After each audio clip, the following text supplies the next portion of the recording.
E rieccoci insieme. Allora, quest'oggi abbiamo il piacere di avere qui con noi collegato Emilio Viafora, segretario del Sunia del Veneto. Ben arrivato, segretario.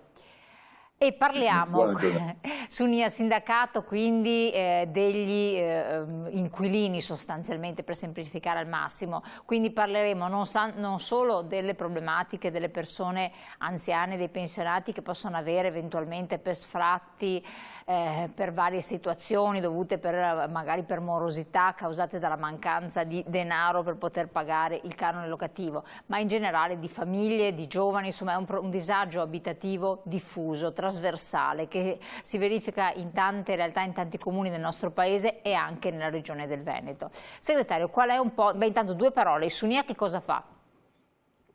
Il Sunia assiste tutti quanti gli inquilini, sia utenti dell'edilizia residenziale pubblica, sia quelli in affitto e piccoli proprietari utenti.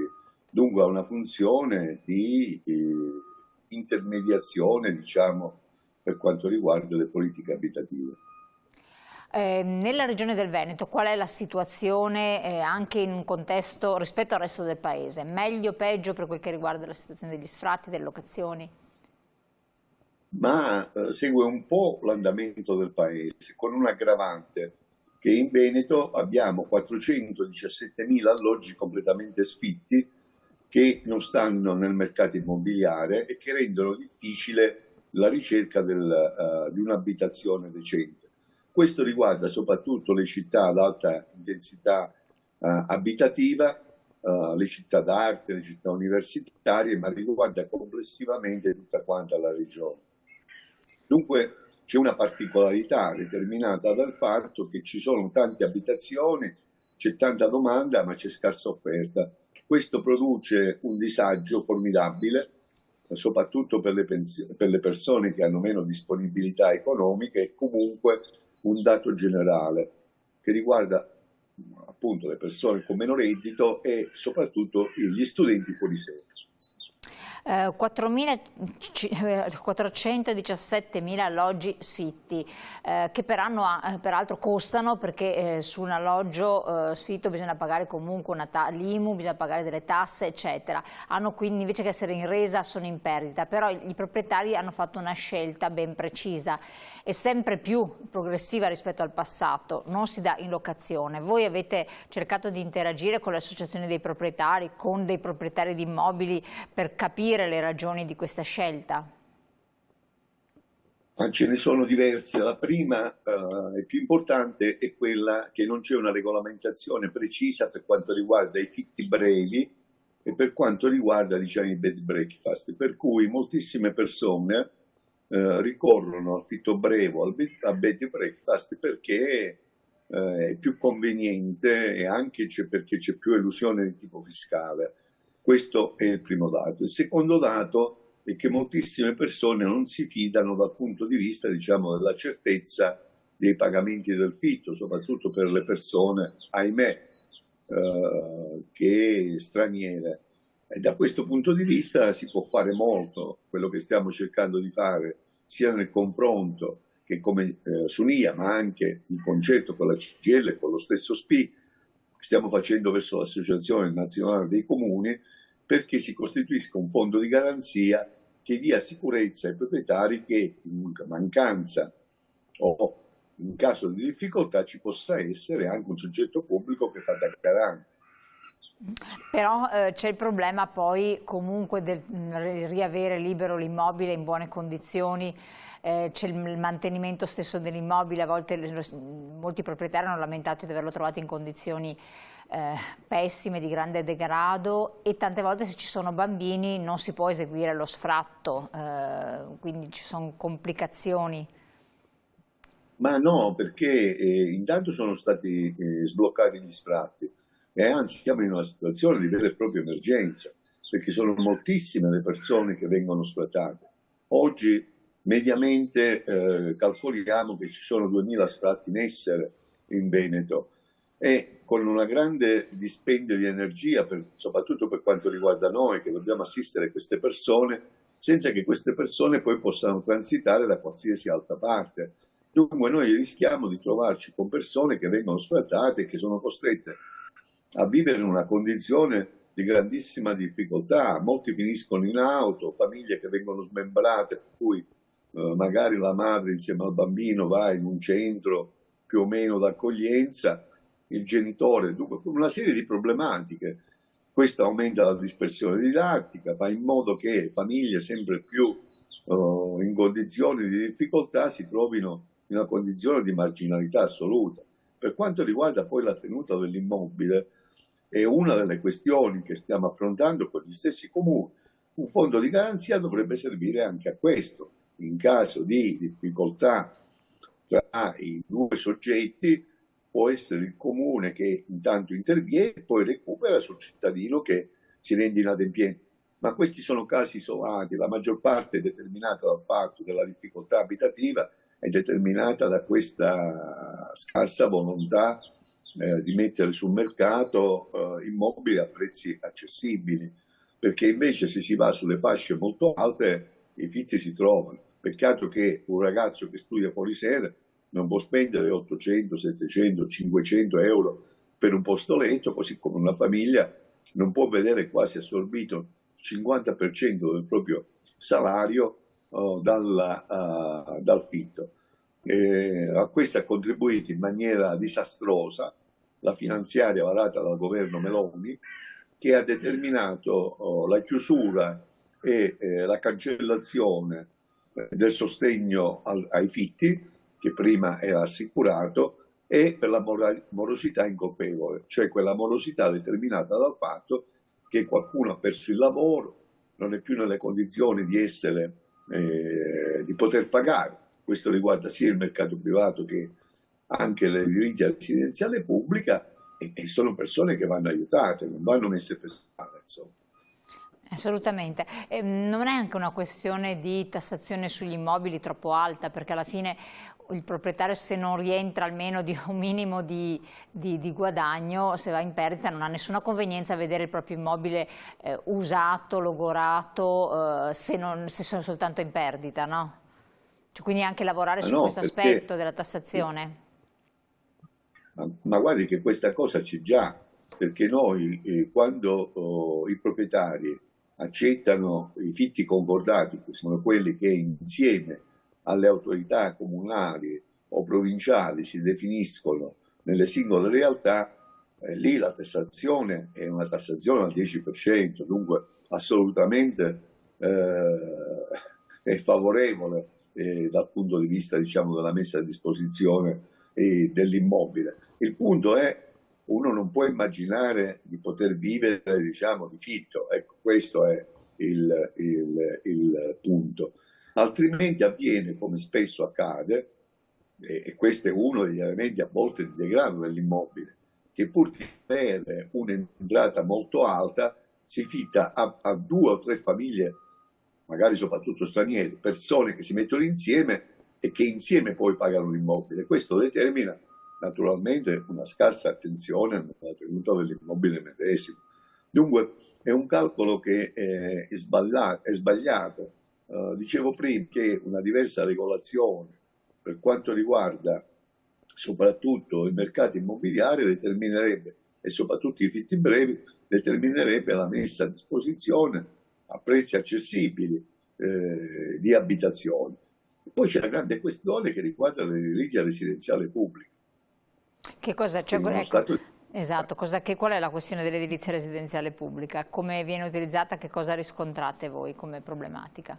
Intanto c'è stata una forte dismissione negli anni passati del patrimonio pubblico. Questo ha reso naturalmente molto limitato il numero delle case disponibili. In più a questo si accompagna una scarsa manutenzione e c'è stato un aumento anche dei fitti a canone e dei canoni delle case diciamo popolari.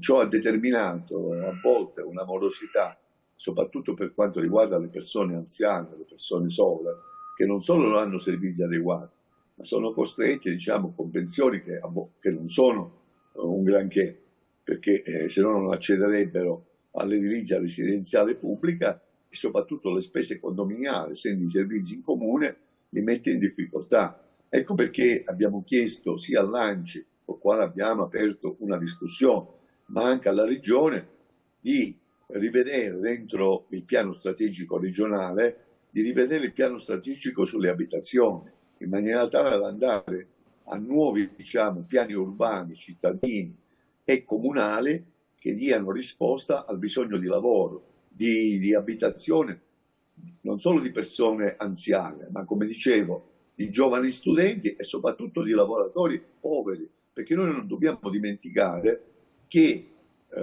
non possiamo avere i prezzi che galoppano anche a causa dell'inflazione, salari bloccati, lavoro precario, perché questo rende la vita delle persone difficile. Così si spiega anche perché molti giovani non escono dalla propria abitazione e perché molte famiglie si trovano in difficoltà, per esempio, ad avere un figlio. Si parla tanto di politica della famiglia, ma la prima politica della famiglia è la politica del lavoro e la politica per un'abitazione. Ecco, ma l'edilizia residenziale pubblica non dovrebbe essere calmierata e attrattiva per queste fasce più fragili, più deboli, quindi i comuni non dovrebbero intervenire in qualche modo agevolando, supportando con alloggi, canoni non irrisori naturalmente, equi? Ma intanto le aziende, le ATER, che sono le aziende territoriali per l'edilizia residenziale pubblica, le ATERP, sono aziende e se non interviene un disegno della regione che finanzi queste aziende, loro pensano di poter vivere, di fare la manutenzione, eccetera, facendo conto sul fitto, considerando il fatto che l'accesso all'edilizia residenziale pubblica è per fasce di reddito molto basso e naturalmente non lo puoi fare alzando continuamente il fitto per quelle persone, perché non sarebbero in grado di pagarle, altrimenti non accederebbero, diciamo, a quel mercato.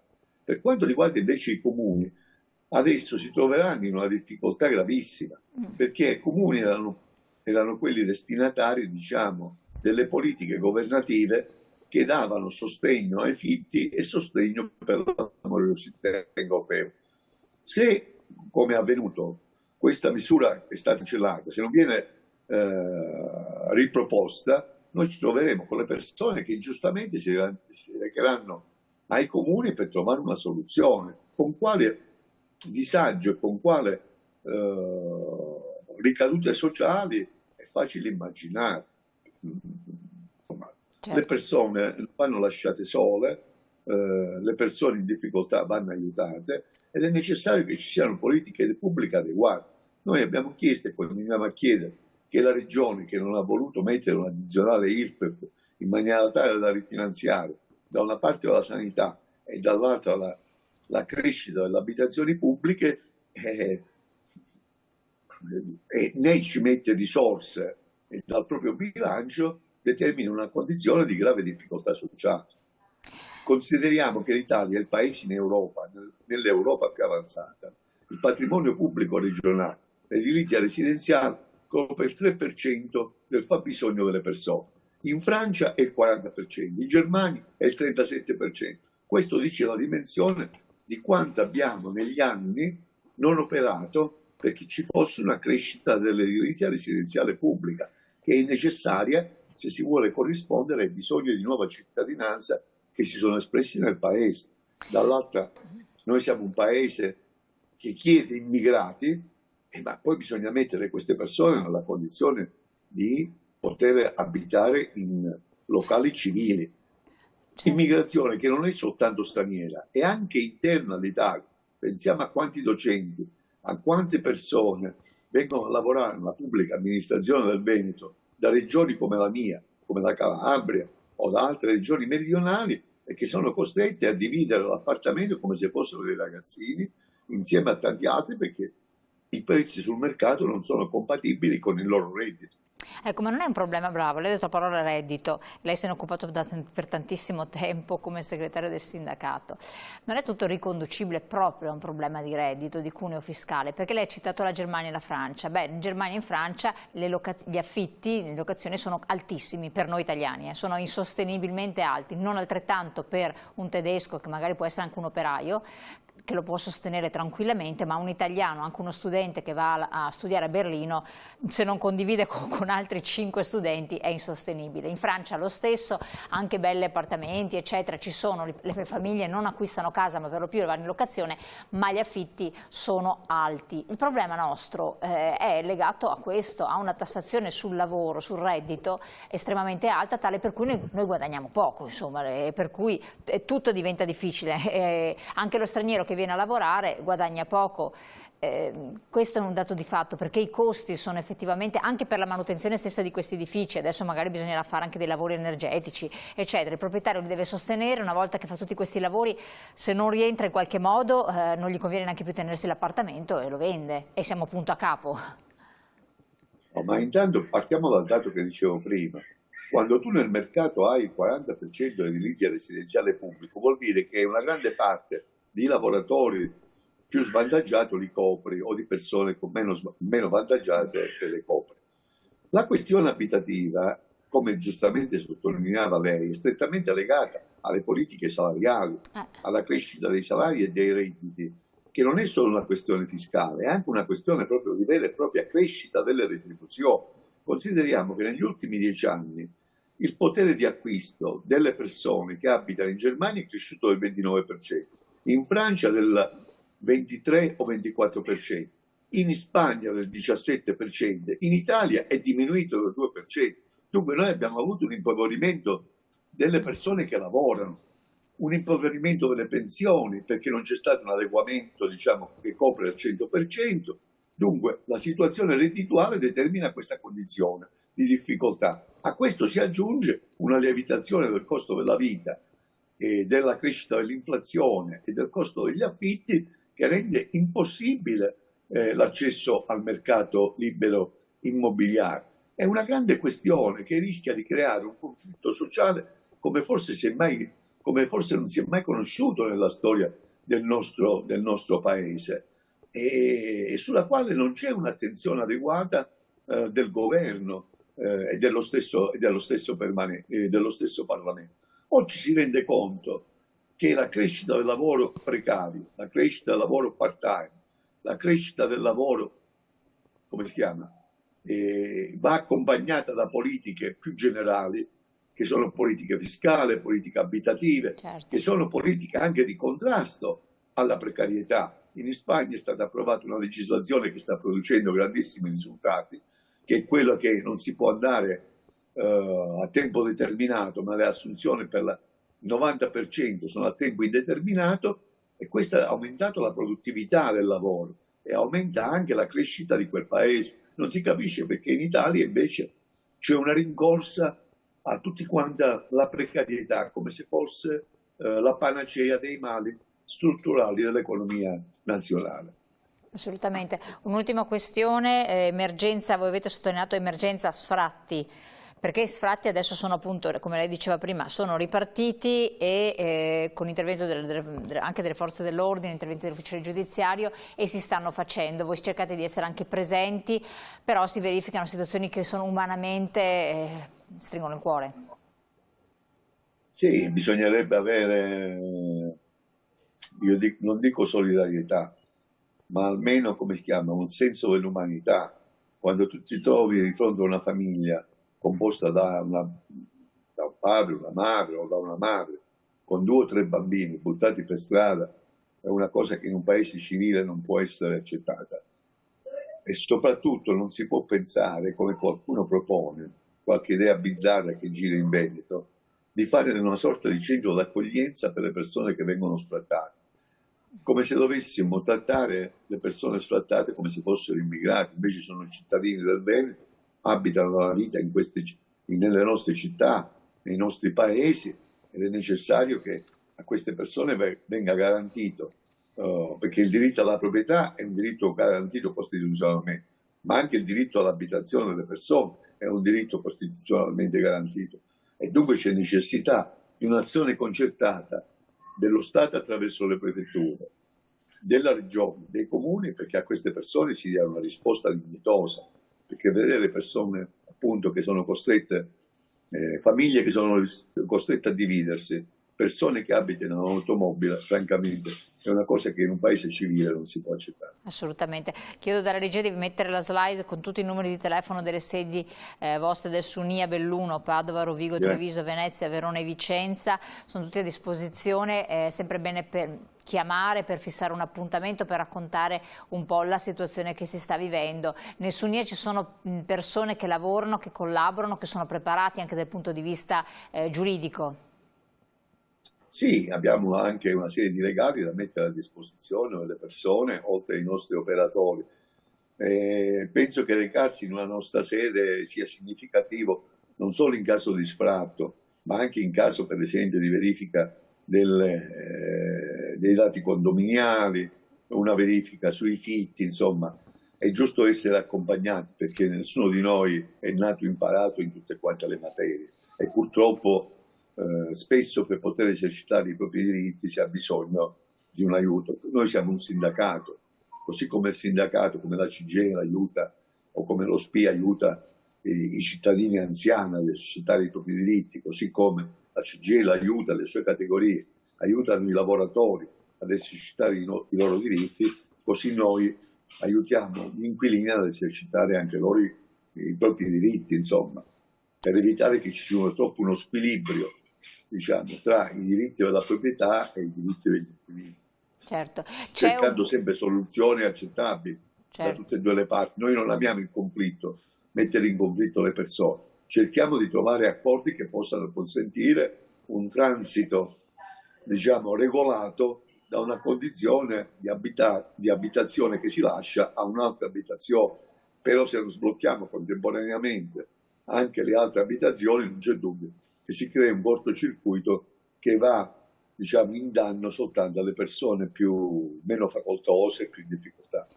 Ultimissima cosa, poi siamo in chiusura, segretario. Cosa state in questo momento, che tipo di istanza fate agli amministratori dei comuni, all'amministrazione pubblica, in virtù di questa situazione particolare?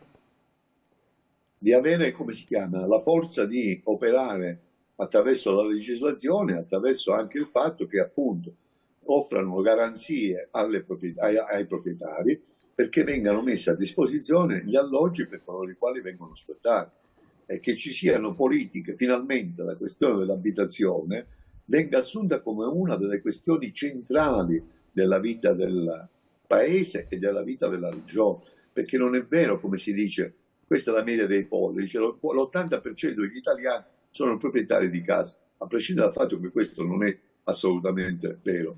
Ma c'è un dato, è che io posso avere una casa in un posto, però il mio lavoro è da un'altra parte. Dunque non sempre c'è questo.